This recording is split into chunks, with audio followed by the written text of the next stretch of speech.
जय माताजी मित्रों, आज हूँ दशरथ ठाकोर फरी एक वार खेडूतोना हित माटेनो मुद्दो लई અને આપની સમક્ષ હાજર થયો છું। આપણા ખેડૂતોને પાક નિષ્ફળમાં બહુ જ નુકસાની આવી છે અને મોટા ભાગનો દરેક પાક નિષ્ફળ ગયો છે। હું મારા ગામથી જ શરૂઆત કરું તો મારા ગામમાં 700 હેક્ટર તો ખાલી દિવેલાનું વાવેતર હતું। એમાંથી જ મોટા ભાગનું દિવેલાનું વાવેતર નિષ્ફળ ગયું છે, આપ જોઈ શકો છો।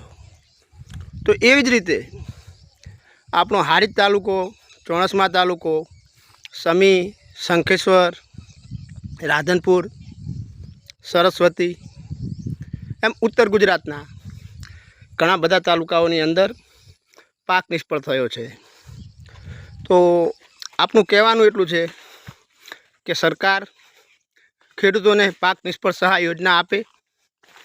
દરેક ખેડૂતને પાક નિષ્ફળ સહાય યોજના મળવી જોઈએ, કારણ કે દરેક ખેડૂતની એવી હાલત છે કે જે ખર્ચ કરવો તો એ કરી ચૂક્યા છે। જ્યારે લેવાનો ટાઈમ આવ્યો ત્યારે બધો જ પાક પાણીમાં ગયો છે, આપ જોઈ શકો છો।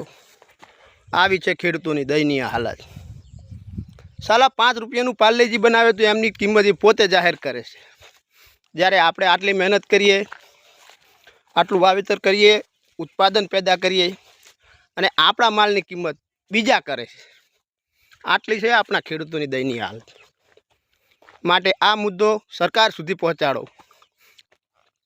વધુમાં વધુ શેર કરો, જેથી કરી આ ડબલ એન્જિન સરકાર કરે છે તો ડબલ એન્જિન સરકાર સુધી પહોંચાડો, જેથી કરીને આપણા ખેડૂતોને પાક નિષ્ફળ સહાય મળે અને મળવી જ જોઈએ। કારણ કે આ નુકસાની તમે જોઈ શકો છો। આવી નુકસાની એક ખેતરમાં નહીં પણ ઉત્તર ગુજરાતના પાટણ જિલ્લાના 7 તાલુકામાં આવી નુકસાની છે। બનાસકાંઠામાં પણ નુકસાની છે। આપણા દરેક વિસ્તારમાં મોટા ભાગે નુકસાની છે। તો દરેક ખેડૂતને પાક નિષ્ફળ સહાય યોજના મળવી જોઈએ। તમારું શું કહેવું છે મિત્રો?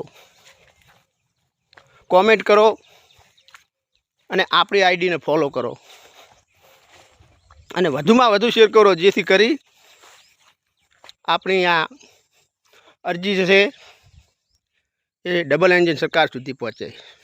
બસ ખેડૂતોના હિત માટે। જય માતાજી।